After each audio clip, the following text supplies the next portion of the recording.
বন্ধুগণ ও দেশবাসী, আসসালামু আলাইকুম ওয়া রাহমাতুল্লাহ।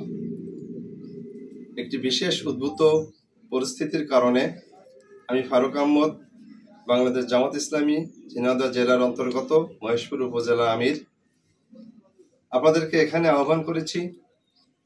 আপনারা ইতিমধ্যে অবগত হয়েছেন যে গতকাল 20-3-2025 ইংরাত আনুমানিক 10টার দিকে 7 নম্বর কাজিরবেড় ইউনিয়ন সামন্তার জীবননগর পাড়ায় জনাব আব্বাস আলী ও তার খালাতো ভাই জাফর আলীর মধ্যে পূর্বের গাছ কাটা কেন্দ্রিক বিরোধ মীমাংসার জন্য আব্বাস আলী এক গ্রাম্য সালিশ আহ্বান করে।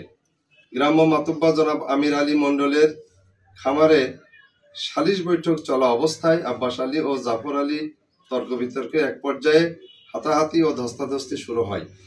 এতে জাফর আলী ধাক্কা খেয়ে মাটিতে অজ্ঞান হয়ে যায়। সাথে সাথে স্থানীয় চিকিৎসককে খবর দেওয়া হয়। চিকিৎসক এসে পরীক্ষা নিরীক্ষা করে মৃত বলে ঘোষণা করেন।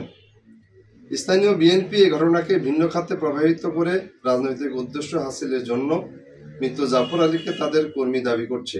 অথচ এলাকাবাসীর ভাষ্যমতে মৃত জাফর আলী বিগত দিনে ফ্যাসিস্ট আওয়ামী লীগের সরকারের তল্পি বাহক হিসেবে কাজ করেছে। মরহুম জাফর আলী অনাকাঙ্ক্ষিত মৃত্যুতে আমরা গভীর শোক ও সমবেদনা জ্ঞাপন করছি এবং প্রকৃত দোষীদের শাস্তি দাবি করছি।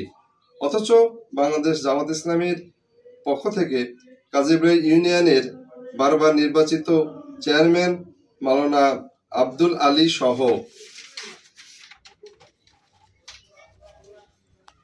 বেশ কয়েকজন জামাত নেতাকে জড়িয়ে ন্যায়ের রাজনৈতিক উদ্দেশ্য হাসিলের জন্য মিথ্যা ও বিভ্রান্তিকর বানোয়াট মামলা দায়ের ও অপপ্রচারের তীব্র নিন্দা ও প্রতিবাদ জানাচ্ছি।